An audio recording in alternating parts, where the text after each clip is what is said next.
Subcompact or extra small SUVs are rapidly gaining popularity among shoppers, and it makes perfect sense.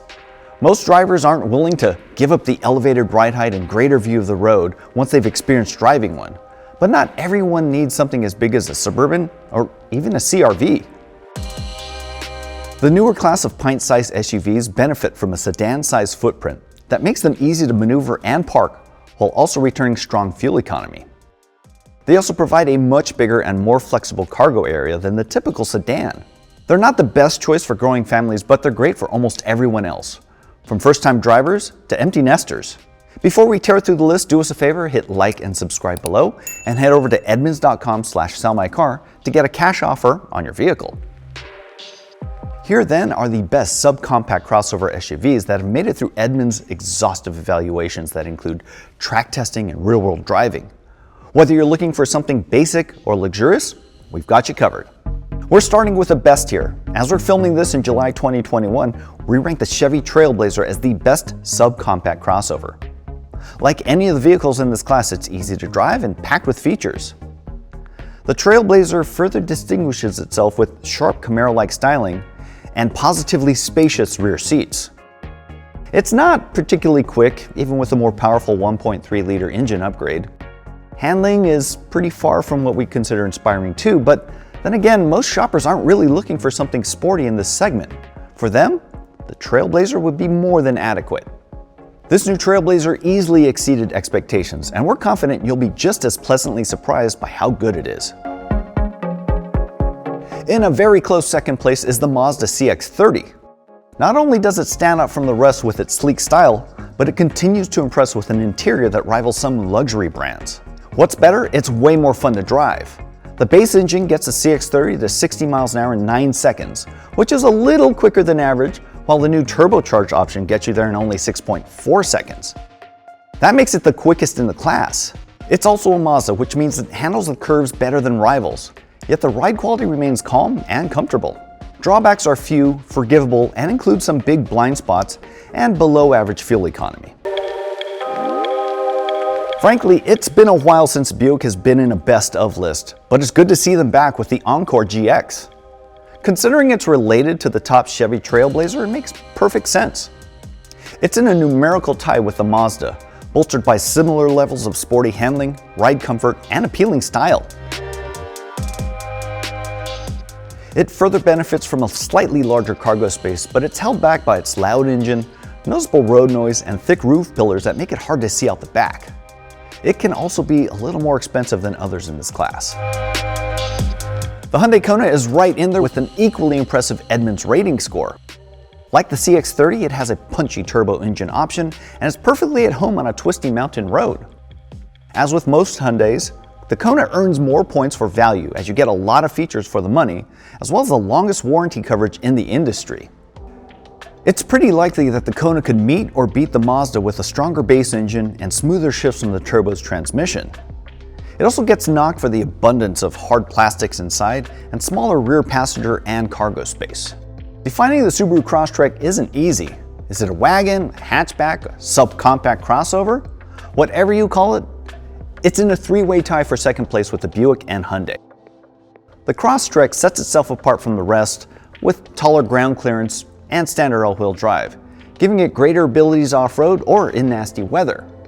We also like it for its spacious rear seats and comfortable ride. The base engine is pretty weak, but a new, larger, and more powerful 182 horsepower engine in the top trims should solve that. There's quite a bit of body roll when taking turns though, and the cargo capacity is on the small side. Let's say you're looking for something a little nicer than the very refined Mazda. That's where we get into the luxury class of subcompacts. They offer all the same driving and convenience advantages of the previous picks, but step it up with more refined interiors, newer tech, and added prestige. For a price, of course. The GLB class is relatively new on the scene, but it made a big impact. It debuted as our top pick in the subcompact luxury SUV class, due in no small part to its spacious interior, decent performance, and high levels of comfort.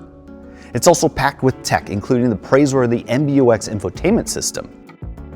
We also like the GLB for its rugged, boxy shape that reminds us of the big G-Class that resides on the other side of the pricing scale.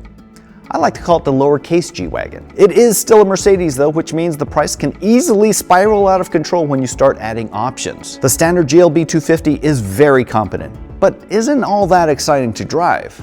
The good news is there's an AMG version with 302 horsepower that should easily correct that. If you're seeking a sporty counterpart to the competent GLB without spending another 10 grand for the AMG version, perhaps you should check out the BMW X1. On paper, the X1's 27.1 cubic foot cargo capacity beats the GLB by about 5 cubic feet. But that includes the underfloor area that is usually where the spare tire is. With more realistic above-floor usage, the GLB pulls ahead thanks to its boxy shape that can accept bulkier objects.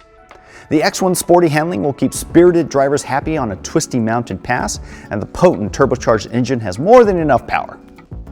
It'll reach 60 miles an hour in 6.4 seconds, which is only a tenth ahead of the GLB, but the BMW's sharper responses make it feel quicker. The drawback to that sporty handling is a stiffer ride quality. Remember the first generation Mercedes GLA that debuted back in 2015? Well, forget about that one because it was terrible. This new one is great though. Why? Because it's pretty much the same as the class-leading GLB, but instead of a boxy throwback silhouette, it has a sleeker tapered body.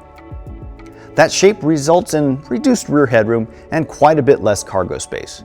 About a third less than the GLB actually. With only 15.4 cubic feet, that capacity is about what we expect from smaller sedans. Otherwise, the GLA delivers the same experience as the GLB with decent performance, high scores for comfort, a great infotainment system, and a powerful AMG variant with an overly stiff suspension. If boxy isn't your thing, the GLA might be a good compromise. Rounding out the German luxury trinity is the Audi Q3, which, like the others, is loaded with all the latest tech and features a refined interior. It's not terribly fun to drive though, as it takes 7.8 seconds to reach 60 miles an hour, making it one of the slower picks in the class. On top of that, it also misses the mark slightly when it comes to fuel economy. The responsive steering and composed handling allow the Q3 to handle curves with confidence, but if you're hoping for something sporty, best stick with the BMW X1. Closing out the luxury subcompacts is one of my favorites, the Volvo XC40. This funky futuristic alternative is big on design and clever features, and since it's a Volvo, safety plays a key role. I'm particularly a fan of the many storage solutions the designers built into the XC40.